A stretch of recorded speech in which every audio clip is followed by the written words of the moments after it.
말씀은 고린도 후서 7장 10절부터 16절까지 말씀입니다. 같이 말씀 읽겠습니다.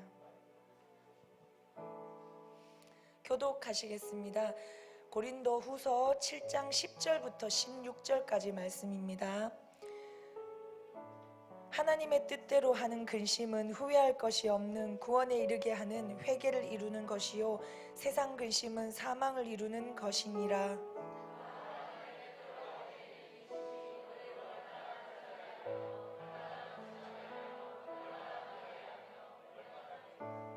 네, 계속해서 얼마나 사모하게 하며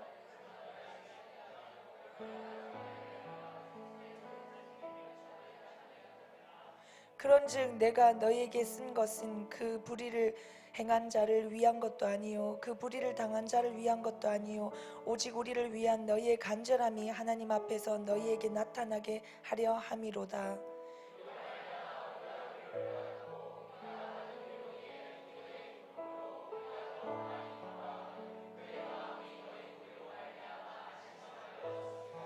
내가 그에게 너희를 위하여 자랑한 것 같이 있더라도 부끄럽지 아니하니 우리가 너희에게 이른 말이 다 참된 것 같이 디도 앞에서 우리가 자랑한 것도 참되게 되었도다.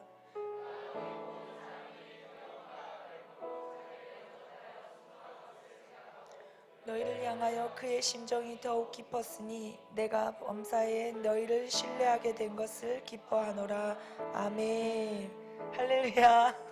아멘. 기도하면 더 잘 될 줄 믿습니다. 아멘. 다시 가겠습니다. 여러분, 해결되지 않은 일로 인해서 그런 일 때문에 속을 태우고 우울해본 경험 있습니까? 아멘. 다들 있으시죠? 아멘. 그것이 바로 무엇입니까? 근심입니다. 걱정입니다. 아멘. 사람이 걱정거리, 근심거리가 생기면요, 먼저는 어떤 현상이 일어납니까? 속이 답답합니다. 걱정거리, 근심거리가 생기며. 그리고 어떻습니까? 밥도 잘 안 넘어갑니다. 맛있는 음식을 먹어도 그 맛도 잘 모릅니다. 이게 계속 지속되면은 어떤 현상이 일어납니까? 얼굴에 수심이 가득하고 다크서클이 내려오고 사람이 이제 낯빛도 바뀝니다. 눈빛도 낯빛도 다 바뀌어버립니다. 그리고 또 어떻습니까? 계속되는 이 근심과 걱정 때문에 잠도 편히 안 옵니다. 잠도 못 이룹니다. 또 잠을 못 이루니 당연히 눈은 퀭해지겠지요. 그리고 잠을 못 잤으니 두통이 따라오겠지요. 그리고 피곤하고 예민해져서 정말 사람이 굉장히 날카로워집니다. 걱정 근심이 있음으로 인해서. 또 이 답답한 속으로 인해서 깊은 한숨을 자주 쉬게 되겠지요. 그러다 보니까 나중에는 깊은 한숨만으로도 모자라서 숨이 턱까지 차올라서 이제 숨이 턱턱 막히게 됩니다. 이제 숨도 내 마음대로 안 쉬어지게 될 것입니다. 그러다가 이 걱정과 근심이 나를 옥죄어서 정신적으로는 극도의 불안감과 압박감으로 찾아오게 되고 죽음에 거의 다다를 것 듯한 이 공포감이 몰려오면서 이러다가 나 죽는 거 아닌가 하는 생각이 되는데, 이게 또 현대인들이 말하는 이게 무엇입니까? 현대인들에게 많이 나타나는 스트레스성 공황장애입니다. 너무 많이 갔습니까? 걱정 근심 하나 때문에 너무 많이 잘 되고 있습니까? 아멘. 원고대로 잘 되고 있습니다. 근데 어디 그뿐입니까? 이 걱정 근심 때문에 이 결국 이것이 나로 하여금 분노하게 하고 원망하게 하고 내 마음속에 급기야는 내 안에서 그 한 사람을 혹은 그 상황을 10번은 더 죽이고 사람을 죽이고 살인하는 죄를 저지르게 됩니다. 이 걱정 근심 하나 때문에 말입니다. 이렇게 목숨을 잃을 수도 있게 되고 세상 근심에서 사람들이 이 걱정 근심 하나로 시작해서 이토록 정상적이고 건강하게 일상생활을 하지 못하게 되는 것, 이것 무엇 때문입니까? 걱정 근심 하나 때문입니다. 결국 이 세상이 주는 근심은 사망을 이루게 할 것입니다. 사망으로 이루게 될 것입니다. 아멘. 그런데 이 모든 걱정 근심의 시작은 무엇이었습니까? 이 모든 것의 시작은 무엇이었습니까? 해결되지 않았던 그 일, 그 걱정, 그 근심 때문이었습니다. 그렇다면 여러분, 이 근심이 좋은 것입니까? 나쁜 것입니까? 이 뭐 물어나 마나한 질문이네요. 써놓고도 웃기네요. 이 근심이 좋은 것입니까? 나쁜 것입니까? 만약 이것이 이 근심이 좋은 것이라면 우리가 왜 훈련의 자리, 말씀의 자리, 또 모든 기도의 자리에 앉을 때마다 기도를 늘 하기를 우리 가운데 있는 모든 걱정, 근심, 염려, 두려움은 나사렛 예수의 이름으로 명하노니 떠나가라라고 기도하는 것이겠습니까? 이 걱정, 근심이 좋은 것이라면 말이에요. 이것이 나쁜 것이니 분명 이 세상 근심이 우리로 하여금 좋은 것이 아니니 성도로 하여금 병들게 만들고 바로 서지 못하게 하고 하나님 앞에 나아가지 못하게 하고 결국 사망에 이르도록 하는 것이지 않겠습니까? 그러니 우리가 이 걱정 근심 떠나가도록 기도하는 것이지 않겠습니까? 아멘. 그런데 오늘 우리가 읽은 성경 본문에는 보면요, 하나님의 뜻대로 하는 근심이 있다라고 합니다. 오늘 설교 제목도 하나님을 기쁘시게 하는 근심입니다. 근심인데 근심이라고 다 나쁜 근심이 아니라는 것이네요. 그렇다면요, 그렇습니다. 근심에는 세상 뜻대로 하는 근심이 있고 하나님 뜻대로 하는 근심이 있습니다. 오늘 본문에 나타나는 하나님 뜻대로 하는 근심에 대해서 본문이 말해주고 있는데, 제가 좀 전에 세상 뜻대로 하는 근심의 특징들을 쭉 이야기했었습니다. 그래서 결국 그 근심 때문에 밥 못 먹고 숨 답답해지고 잠 못 자고 눈 캥해지고 예민해지고 마음속으로 원망과 불평과, 그래서 사람을 수십 번도 더 죽이고, 그리고 결국 나도 죽게 사망에 이르게 되는 세상 근심의 특징을 제가 이야기했는데, 그렇다면 오늘 이 본문을 통해서 하나님의 뜻대로 하는 근심의 특징이 무엇인지도 한번 살펴보십시다. 먼저 오늘 본문의 10절을 같이 한번 볼까요? 10절은 이렇게 표현하고 있습니다. 먼저는 하나님 뜻대로 하는 근심은 후회할 것이 없다 합니다. 아멘. 또 구원에 이르게 한다 합니다. 아멘. 회개를 이루는 것이라 합니다. 아멘. 계속해서 볼까요? 11절에 보면은 하나님의 뜻대로 하는 이 근심이 너희를 얼마나 간절하게 하며 우리로 간절하게 한다 합니다. 아멘. 또 변증하게 한다 합니다. 아멘. 분하게 하며 두렵게 하며 사모하게 하며 열심히 있게 하며 벌하게 하여 그 일에 대하여 우리 자신을 깨끗함을 나타내게 한다라고 합니다. 할렐루야. 우리가 요즘 고린도 후서 말씀을 매일 아침 큐티로 묵상하고 있잖아요. 오늘 제가 채택한 이 본문의 말씀은 이번 주 주일 큐티 본문 말씀입니다.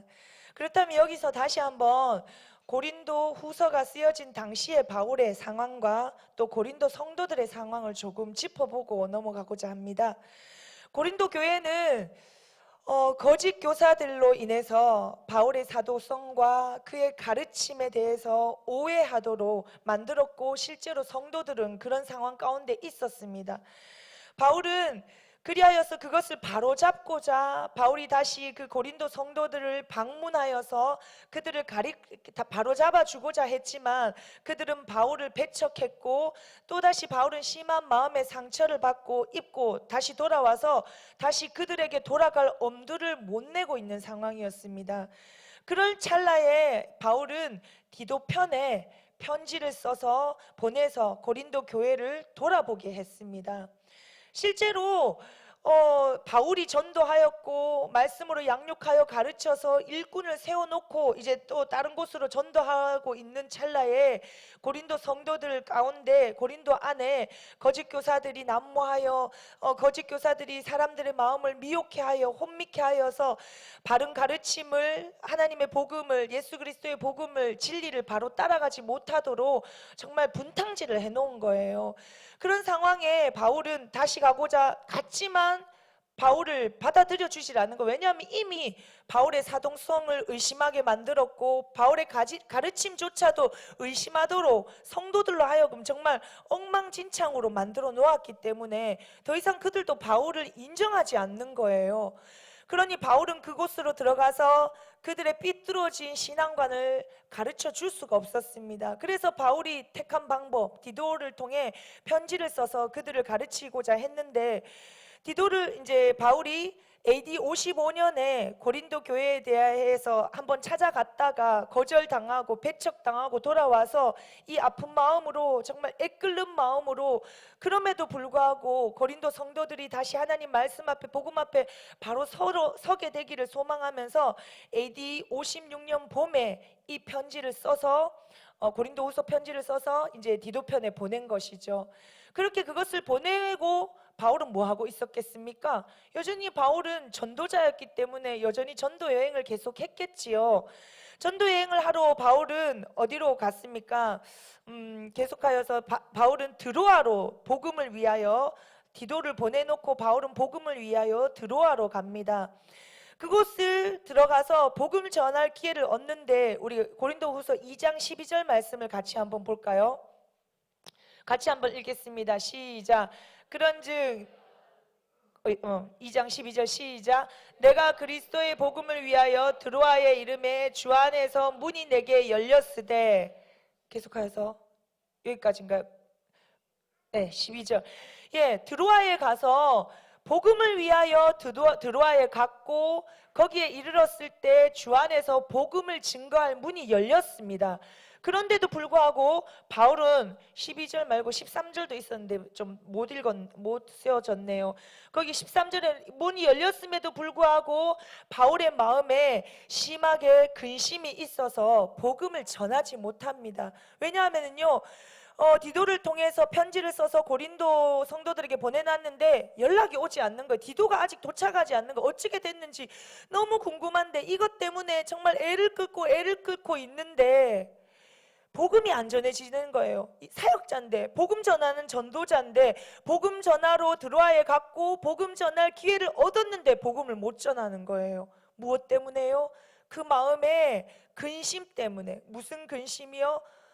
이 성도들을 생각하는, 성도들이, 내가 보낸 이 편지로 인하여서 이 성도들이 바로 세워져야 되고 바로 잡아져야 되고 주께로 돌아와야 하는데 아직 어찌 됐는지, 이걸로 인해서 더 싸움이 일어났는지 더 배척하게 되었는지 도무지 소식이 없으니 모르니 바울은 정말 애간장이 타는 것입니다.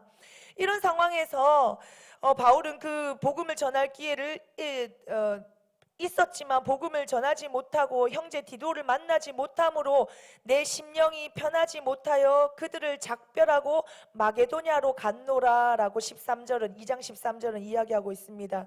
2장 14절은 그러면서 마게도냐로 가서 바울은 여전히 디도를 기다립니다. 기다리면서 이제 사역을 하는데요, 여러분 한번 생각해 보십시오. 바울은 그가 전도하여서 가르치고 일꾼으로 세워놓은 제자들, 다시 말해서 고린도 성도들, 나의 자식과 같은 그런 제자들, 자녀들입니다. 내가 영적으로 해산의 고통으로, 해산의 수고로 낳은 자녀들입니다. 바울에게 있어서 고린도 성도들은요. 그런 성도들에게 심한 모욕과 오해와 비방과 비난의 말로, 심지어 배척당하여 받은 이 상처, 뭐로 표현할 수 있을까요? 이 배신감이라고 표현할까요? 이런 것들로 인하여서 실제로 그 누구보다도, 누가 가장 힘들었겠습니까? 그 누구보다도 바울이 가장 힘들었습니다. 그런데 바울은 자신의 이 힘든 상황을 어떻게 표현해 놓았냐 하면은요, 이것을 하나님 앞에서 죽기를 간청했습니다. 죽고자 했습니다. 정말 죽고 싶다 했습니다. 우리가 4장 말씀을 한번 보면요, 4장 1절, 7절, 16절 말씀을 같이 한번 볼까요? 읽어보겠습니다. 시작. 그러므로 우리가 이 직분을 받아 긍휼하심을 입은 대로 낙심하지 아니하고, 또 계속 7절, 우리가 이 보배를 질그릇에 가졌으니 이는 심히 큰 능력은 하나님께 있고 우리에게 있지 아니함을 알게 함이라. 그러므로 우리가 낙심하지 아니하노니 우리의 겉사람은 낡아지나 우리의 속사람은 날로 새로워지도다 하면서요, 바울은 고린도 성도들을 향하여서 낙심하지 말자라고 하지만 사실 이거 스스로에게 하는 말입니다. 자전적인 글과도 같습니다. 자기에게 하는 말, 자기에게 쓰는 편지와도 같습니다. 1절 한번 보여주세요. 4장 1절. 이 직분을 받아 긍휼하심을 입은 대로 낙심하지 않는다. 나는 직분 받은 자다. 나는 긍휼하심을 입은 자다. 그래서 낙심하지 않는다. 실제로 바울이 낙심이 왔거든요. 마음이 상했거든요. 여러분, 내가 난 내 자식한테 필요 없어, 아버지 같은 사람 필요 없어요, 엄마 같은 사람 필요 없어, 내한테 해준 게 뭐 있는데 왜 이렇게 했는데, 이렇게 오해하고 모함하는 소리, 그래서 다시는 안 보겠다 하고 가르치려 주고 오히려 바로잡아 주려 하는데도 그것을 배척하는 상황 가운데 여러분 마음이 어떻겠습니까? 바울이 지금 낙심이 왔는데도 불구하고 바울은 이야기합니다. 내가 낙심하지 않는다.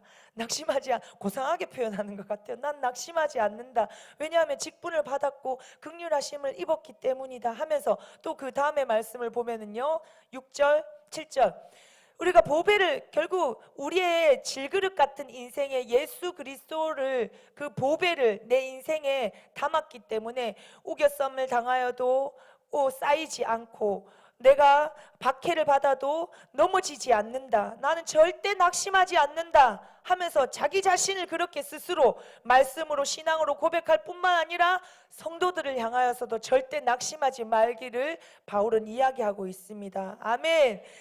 이렇게 그는 그렇게 이야기함과 또 5장에는 그 정도로 이제 낙심했는데 난 낙심하지 않겠어 해놓고 또 5장에는 또 뭐라고 하는지 아세요? 5장을 한번 볼까요? 5장 1절 4절 5절 같이 읽겠습니다. 시작.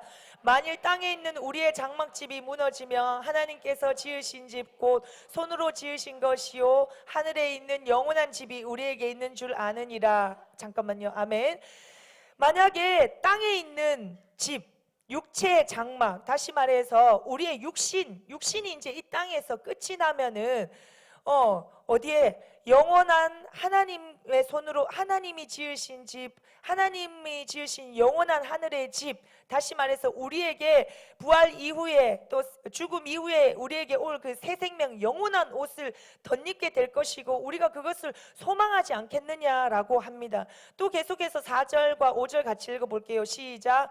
참으로 이 장막에 있는 우리가 짐진 것 같이 탄식하는 것은 벗고자 함이 아니요 오히려 덧입고자 함이니 죽을 것이 생명의 상킹받게 하려 함이라. 곧 이것을 우리에게 이루게 하시고 보증으로 성령을 우리에게 주신 이는 하나님이시니라. 아멘. 결국 바울이 이거 지금 하고자 하는 말은요, 지금 너무 고통스러운데 육체의 몸을 입고 이 땅에 이 한계가 많은 이 땅에서의 삶이 너무 고통스러운데 빨리 이 육체의 고통을 벗고 싶은데 죽고 싶다라는 뜻이 아니라 오히려 하나님 주시는 그 영원한 장막, 영원한 집을 입고 싶다, 영원한 생명을 입고 싶다. 고상한 표현이지만요, 다시 말해서 죽고 싶다는 거예요. 빨리 하나님 곁에 가고 싶다는 것입니다. 하나님, 이 고통 너무 고통스럽습니다. 너무 힘들습니다. 어렵습니다. 그런데 죽음으로 이 고통을 끝내고자 하는 것이 아니라 하나님 주신 새 생명으로 이 죽음을 덧입어 내가 정말 이 모든 고통을 이겨내고자 합니다 하면서 주님을 바라보고 소망의 하나님을 바라보고 있습니다. 바울은 다시 말해서 이 본문에서 우리가 지난 한 주간 말씀을 계속 묵상하면서 바울을 보면은요, 정말로 고통스러웠어요. 바울은, 저도 뭐 아직 자녀도 없고 뭐 정말 이 정도의 배신을 솔직하게 말해서 당해본 적 없습니다. 저는 뭐 돈 이렇게 사기 당해본 적도 없고, 큰 돈을 뭐 어떤 관계에 큰 뭐 그런 게 없습니다, 사실은. 그런데도 불구하고 저는 그런 게 없는데도 불구하고 이런 감정이 뭔지 느껴지는 것은 셀가족의 애먹이면 그 뭐라고, 그 조그만 자그만 일인데 전화 안 받고 애 먹이고 애간장 태우면은요 진짜 정말 이렇게 됩니다. 그거 조그만 일에. 그런데 지금 바울은 그 정도 수준의 일이 아니라는 겁니다. 전화 잘 받으세요, 여러분. 셀 리더님들 전화 피하지 마세요.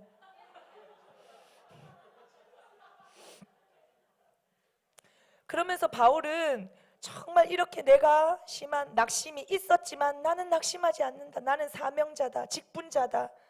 하나님께서 능히 이기게 하신다 하고, 그리고 내가 이 육체의 장막을 벗고자 하지만 이거 고통을 끝내고자 벗고자 하는 것이 아니야, 오히려 새 생명을 덧입고자 하는 것이다 하면서 그 새 생명을 덧입을 수 있도록 성령께서 우리를 보증하셨고 나는 그 성령을 힘입어 오늘도 이 한날을 살아간다 하면서 바울은 꿋꿋하게 지금 서 있는 것입니다.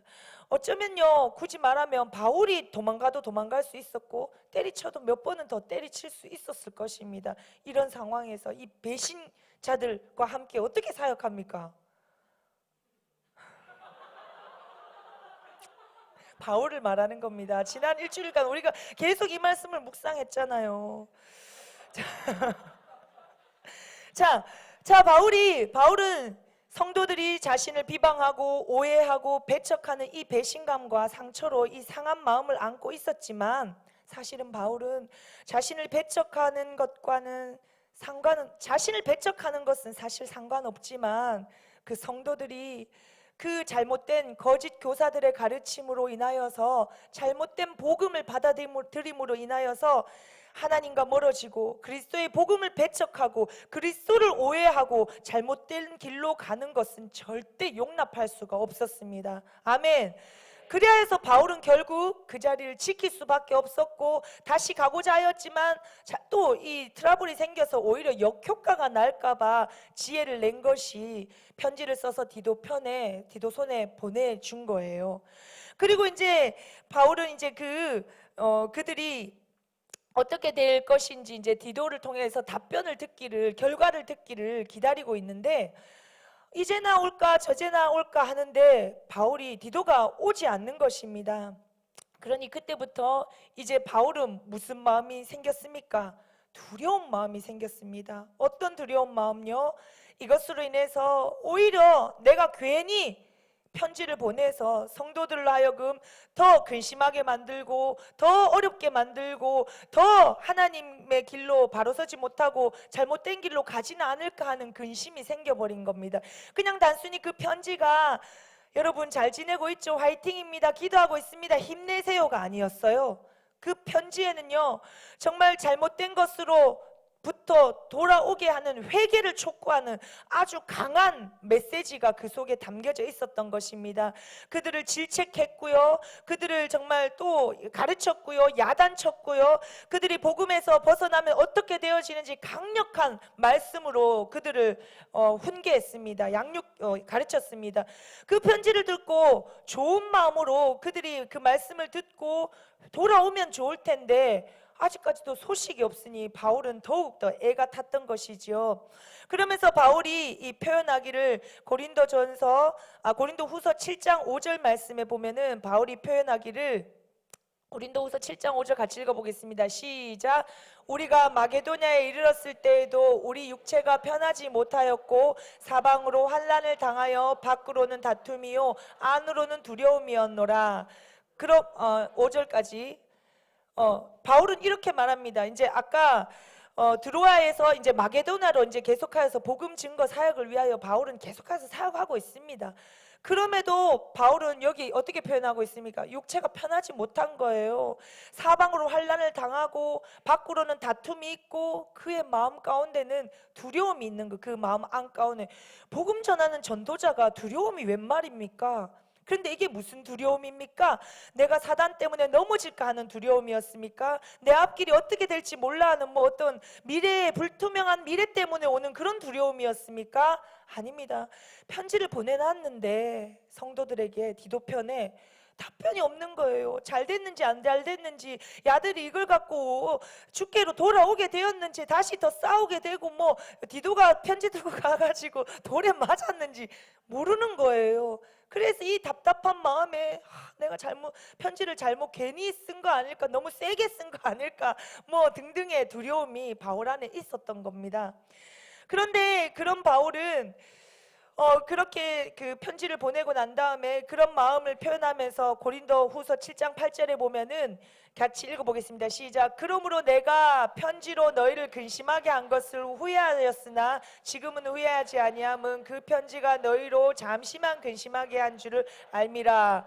여기 표현에 의하면요, 바울은 그렇게 편지를 보내놓고 편지 보낸 것을 후회한다라고 표현하고 있습니다. 편지 보낸 것을 너무 근심이 돼가지고 바울이 너무 두려워가지고 이 성도들이 어떻게 됐는지 모르니 이 편지 보낸 것을 후회한다라고 표현하고 있습니다. 그렇지만 후회한다고 했지만 지금은 아닙니다. 왜냐하면 그 편지로 인해서 성도들이 근심함으로 회개함에 이르렀기 때문입니다. 아멘. 바울은요, 디도를 통하여서 소식을 이제 드디어 고린도 성도의 소식을 듣게 됩니다. 7장 6절인데요. 7장 6절 말씀은 참고 구절 내가 안 줘서 없을 것입니다. 거기 보면 바울이 낙심한 자들을 위로하시는 하나님이 디도가 바울에게 옴으로 바울을 위로하게 하셨다라고 표현합니다. 낙심한 자들을 위로하시는 하나님이 바울에게 디도를 보내서 그 바울을 위로하셨다라고 합니다. 아멘. 그런데 단순히 디도를 보낸 자체가 기다리던 소식을 들고 돌아오는 디도 자체가 위로가 아니라 디도가 가지고 온 소식, 무슨 소식입니까? 디도는 이런 소식을 가지고 왔습니다. 성도들이 주께 돌아오게 된 것, 회개하게 된 것에 대해서 이제 바울에게 소식을 전하자. 그 소식을 듣고 바울이 잠시 근심했던 것을, 후회했던 것을 이제 후회하지 않노라. 그 근심은 그냥 잠시 근심이었을 뿐이고 결과적으로 그 근심은 하나님의 뜻대로 하는 근심, 다시 말해서 하나님이 하게 하셨다는 근심이었음을 바울이 알게 되기 때문입니다. 아멘. 여기 보면은요, 바울이 아까 우리 지난주 말씀 쭉 보면 바울이 정말 죽고자 했고 낙심했고 정말 상처받았고 정말 바울이 너덜너덜해졌어요, 정말로. 그런데 바울이 위로를 받습니다. 오늘 7장 6절 말씀에 보면 바울이 위로하게 하시는 하나님이 보낸 디도를 통해서 고린도 성도의 소식을 통해서 위로를 받는데, 다시 말해서 그 너덜너덜해진 사역자, 너덜너덜해진 전도자에게 다시금 위로자는 누구입니까? 사람입니다. 아멘. 그가 전도한 자 열매들입니다. 그 열매들이 곧 다시 뭡니까? 위로자가 되어집니다. 아멘. 저는 이 말씀을 묵상하면서 오늘날의 교회, 또 현재 우리의 교회를 계속하여서, 그렇잖아요, 나의 삶을 대입해서 이 말씀을 적용하게 되잖아요. 묵상하게 되잖아요. 우리 교회, 나, 막 이런 여러 가지 것들이 적용되어지고 묵상되어지더라고요. 그래서 저는 지난 한 주가 참 많이 기도하면서 울기도 많이 울었고 풍성했고, 그러면서 오늘 미리 주일 말씀을 듣고 보는데 너무 기쁜 걸, 감격스러운 거예요. 왜냐하면 이 끄트머리에 또 있습니다. 조금만 더 기다려 주세요. 말씀을 보는데 그런 은혜가 있었습니다. 바울은 이 편지로 인해서 고린도 성도들이 바울을 향해 가졌던 오해와 비방과 수군거림을 회개하고 배척했던 것을 철저히 애통함으로 회개하였다는 소식을 전해 듣고 바울도 기뻐합니다. 감사해야 합니다. 거짓 가르침으로 성도를 미혹하려 했던 자들을 이제 그 고린도 교회에서 몰아내게 된 것입니다. 아멘. 또 죄악을 주도했던 자들을 징계하고 회개에 이르게 하였습니다. 바울의 그 편지가 말이죠. 아멘. 그리고 바울 사도가 권면한 그 바른 신앙의 길로 성도들은 돌아오려고 애를 쓰기 시작했습니다. 아멘. 또 바울이 다시금 그들에게 돌아와서, 고린도 성도들에게 돌아와서 그들을 바로 가르쳐 줄 것을 고린도 성도들은 이제 기다리고 있게 되었다는 소식을 바울이 듣게 된 것입니다. 그러니 이 바울을 이 듣는 소식으로 인하여서 기뻤고, 이것이 바로 오늘 본문이 말하는 근심, 하나님의 뜻대로 하는 근심의 결과입니다. 아멘. 하나님의 뜻대로 하는 근심은요, 결국 사람으로 하여금 구원에 이르는 회개에, 구원을 이루는 회개에 이르게 합니다. 여러분, 교회 안에는요 여러 가지 일들이 많이 있습니다. 사건 사고가 많습니다. 우리 교회를 보자면은요, 우리 교회가 이제 더 이상 개척교회가 아닙니다. 이제 우리 어느 교회 다닙니까? 저는 개척교회 9년 된 개척교회 이제 개척교회라는 말은 빼셔야 합니다. 우리 교회는. 그렇다고 우리 교회가 대형 교회는 아니지만 우리 교회는 큰 교회입니다. 큰 교회인 우리 교회가 이제 교회가 크니 여러분 벌써 체감하시잖아요. 매주 스스로 등록하는 자들이 생깁니다. 그리고 저도 스스로 등록하다 보니까 전 주년 예배 마치고 늦게 오면은 누구신지, 저분 누구를 통해서 왔는지 놓치면, 잠깐 깜빡 놓치면은요, 한 주 누군지 몇 분 모르는 분이 눈에 계시거든요. 여러분 다 아시는가요? 서로를 다 아셔야 합니다. 그러니까 이렇게 누가 왔다 가고 등록도 안 하고 그냥 잠깐 앉아서 예배만 드리고 가고 뭐 이렇게 하다 보니 그들 속에는 그들 스스로는 나도 큰순말근생 교회 다니는 성도라고 생각할지도 모르죠. 그러니까 또 그런 성도가 밖에 나가서 또 이렇게 이야기하면서 아유 뭐 교회 다니나요? 어디 다녀요? 아유 저는 큰순말근생 교회 다닙니다. 근데 정작 우리는 모르는데 우리 교회 몇 번 왔으니 그들 스스로는 큰순말근생 교회 다닌다고 말할 수 있겠죠. 그러니까 그들이 또 이 한 어떤 행동이 또 대외적으로는 어떤 사건이 생기면 우리 교회 이름이 또 오르내릴 수 있고 우리 교회가 또 책임져야 하는 일 뭐 등등의 일들이 복잡한 일들이 생길 수도 있겠죠. 또 뿐만 아니라 우리 교회에 그렇게 이제 오면 너무 많은 사람들 또 너무 다양한 사람들로 인하여서 모든 사람들에게 나의 모든 상황을 설명하고 이해시키지 못할 수도 있겠죠. 그냥 일을 진행해야 할 수도 있는 거예요. 그룹별로, 팀별로, 혹은 뭐 사역, 뭐 어떤 그 특징별로 말이죠. 모두를 다 설명하고 이해시키고 동의를 다 받고 찬반 동의 뭐 과반수 이상 돼서 이렇게 하면 어떻게 정말 일을 하겠습니까? 그러다 보니 미처 설명이 안 되어지는 부분, 혹은 미처 내가 또 너무 정신없어서 저도 말하자면은 주니어 하다 보면 어쩔 때는 광고 못 듣고 뭐 애기 한번 잠깐 보고 이러면 광고 쑥 놓치면 이번 주에 무슨 일이 있는지 놓칠 때도 있어요. 정말로 나중에 전사님 통해서 따로 또 점검하고 확인하게 되기도 하지만 이렇게 모르는 일이 생길 수 있고 몰랐던 일이 생길 수 있는 겁니다. 그런데 그때 사람들은 어떻습니까?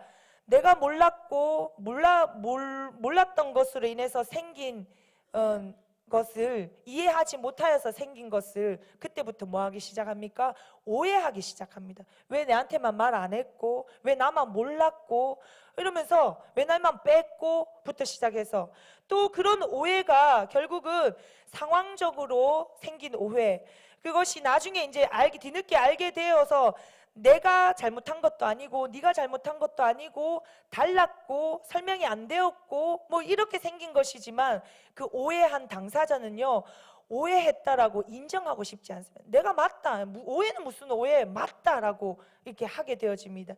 이것이 바로 교회 안에 계속하여서 세상 근심을 하게 만들고 또 하나님 뜻대로의 근심을 하지 못하게 하는 결과, 그 결과로 결국 무엇입니까? 그것으로 인하여서 사막에 이르게 되는 거예요. 내가 결국 막 자폭하는 거예요.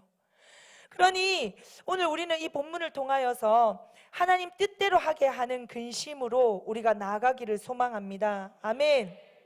이런 여러 가지 현상 중에서 특별히 우리가 하나님의 뜻대로 하게 하는 근심은 항상 언제나 우리 자신을 돌아보게 하여서 하나님 앞에 나아가게 합니다. 하나님 뜻대로 하는 근심은 항상 우리 안에 변화를 가져다 줍니다. 하나님 뜻대로 하게 하는 이 근심은 내가 결과적으로 하나님의 교회를 든든히 세우는 결과를 가져오게 됩니다. 우리 오늘 본문의 16절 말씀을 같이 한번 읽어볼까요? 본문 16절 말씀 시작. 내가 범사에 너희를 신뢰하게 된 것을 기뻐하노라. 아멘. 사도 바울이 고린도 성도를 향하여서 내가 범사에 너희를 신뢰하게 된 것을 기뻐한다라고 말합니다. 여러분, 그 전의 상황은 어땠습니까? 디도를 통해서 고린도 성도들의 소식을 듣기 전에 바울의 상황, 두려워하였고 근심하였고 내가 편지 잘못 쓴 거 아니나 싶었고 또 그 편지를 쓰기 이전에 바울은 어땠습니까? 속이 상할 대로 상해 있었습니다. 오해와 또 비방과 또 배척을 당하고 그로 인하여서 낙심하는 마음을 말씀 안에서 스스로 붙들고 있었고 또 죽고자 하는 마음을 부활 소망으로 덧입어 정말 하나님을 바라보며 그 모든 것을 이기고 있었던 상황이었습니다. 그런데 그상황에서 성도들 간에 결국 여기서 말하는 신뢰하게 된 것을 기뻐한다. 다시 말해서 그런 성도들, 그때 그 상황에서 바울과 고린도 성도들 간에 신뢰가 있었습니까? 서로 간에 성도 간에 주는 교제의 기쁨이 있었습니까? 서로가 서로를 힘들게 만들고 있지 않았습니까? 오해하고 있지 않았습니까? 그래서 정말 교회가 기쁨으로 서로 교제하고 하나님의 말씀으로 든든히 세워져야 할 교회가 엉망이었습니다. 무너지기 일보 직전이었습니다. 붕괴 일보 직전이었단 말입니다. 그런데 그 교회가 하나님의 뜻대로 하게 하는 근심으로 인해서 구원에 이르게 하는 회개가 일어나고 난 다음에 바울이 고백하기를 내가 범사에 너희를 신뢰하게 된 것을 기뻐한다. 너희를 정말로 신뢰하며 너희를 범사에 신뢰하게 된 것을 내가 하나님 앞에 기뻐하노라. 다시 말해서 무엇입니까? 관계가 뭐해진 것입니까? 회복되어진 것입니다. 아멘. 하나님 뜻대로 하게 하는 근심은 결국 교회 안에 정말 이 어려운 일들, 또 우리가 해결하지 못할 것 같은 이런 어려운 그 관계의 문제들, 또 오해의 문제들, 또 이해 안 되는 문제들, 이런 것들을 결국 뭐예요? 하나님 안에서 하게 하는 근심으로 인하여서 서로를 이해하게 만들고 신뢰하게 만들고 관계를 회복하게 만들고, 관계가 회복되니 결과는 무엇입니까? 교회가 든든히 세워지는 것입니다. 아멘. 이토록 하나님 뜻대로 하는 근심의 결과가 이런 것입니다. 여러분, 그렇다면 아까 제가 서두에 작은 걱정거리, 근심거리 하나, 해결되지 않은 문제 때문에 답답해서 생기는 것으로 인해서 스트레스성 공황장애부터 시작해서 분노와 원망과 속으로 마음으로 사람을 죽이는 것까지, 그 근심의 결과, 결국 사망에 이르는 그 근심, 세상 근심을 이야기하였고, 하나님의 뜻대로 하는 이 근심, 그래서 하나님 뜻대로 하는 이 근심은 결국 구원에 이르는 회개, 나의 잘못을 알게 하고 내가 무엇을 잘못했는지, 내 말 하나, 내 눈빛 하나, 내 행동 하나가 교회를 얼마나 무너뜨리게 만들고 교회를 든든히 서지 못하게 만들고, 또 교회를 세우고 이끌어가고 또 양육하고 훈련하는 지도자, 또 전도자 한 명을 이토록 낙심하게 만드는 일인 줄 몰랐는데, 하나님이 주시는 하나님 뜻대로 하게 하는 근심이 그것을 알게 하고 주께로 돌이키게 하여 결국 교회를 든든히 세우게 한다는 것입니다. 아멘. 저는 그렇다면 오늘 우리가 세상에는요, 살다 보면은 근심이 없을 수 없습니다. 세상 삶에 어떻게 근심, 걱정이 없을 수 있겠습니까? 그런데 세상이 주는 걱정, 근심, 염려, 두려움은요, 나사렛 예수 그리스도의 이름으로 떠나가도록 매일 매 순간 매 초마다 기도하여야 할 것입니다. 아멘. 그것이 떠나가도록 몸부림쳐야 합니다. 아멘. 그런데 하나님 뜻대로 하게 하시는 근심, 구원에 이르도록 회개하게 하는 근심, 주께로 돌아오게 하고 마음을 바꾸게 하고 오해를 풀게 하고 교회를 든든히 세우게 하는 근심, 그리하여서 관계가 든든하게 회복되어지게 하는 이 근심 또한 우리가 날마다 해야 할 것입니다. 아멘. 오늘 이 말씀을 보면서 저는 이 고린도가 그래서 고린도 교회가 망했습니까? 그렇지 않습니다. 고린도 교회는 이제 그 뒤로 다시 든든히 세워집니다.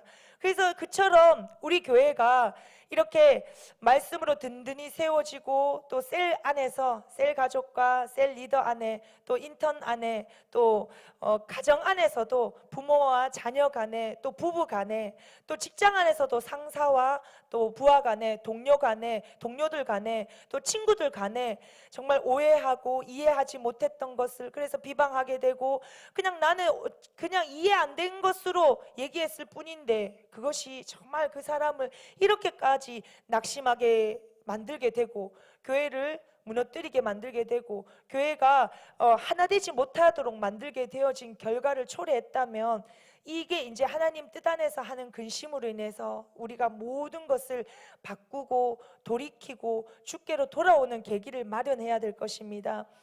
이 말씀을 통하여서 우리 교회가 든든히 세워갈 수 있도록 하나님께서 다시 한번 새롭게 새 성전을 짓고 새롭게 이제 우리가 많은 성도들이 덧붙여짐으로 인하여서 생기는 알 수 없는 이 일들 가운데 더 든든하게 세워지게 하고자 하나님을 우리 교회에 같이 묵상하게 하고자 하는 말씀이 아닌가 하는 생각이 들었습니다. 그래서 주일 말씀을 좀 더 빨리 묵상하면서 우리 교회를 든든히 세워가시는 하나님, 하나님의 뜻대로 하는 근심으로 인하여서 상황관계가 회복되어지고 사람이 곧 위로가 되어지고 그 위로의 사람으로 인하여서 다시 새 힘을 얻는 교회가 되어지는 우리 교회가 되어지기를 간절히 소망하며 소망하며 내가 또 그 사람이 되어지기를 간절히 소망합니다. 아멘.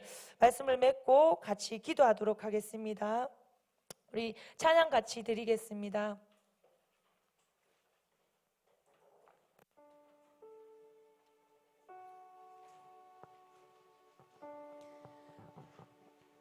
두려워 말라 내가 너와 함께함이니 같이 찬양하고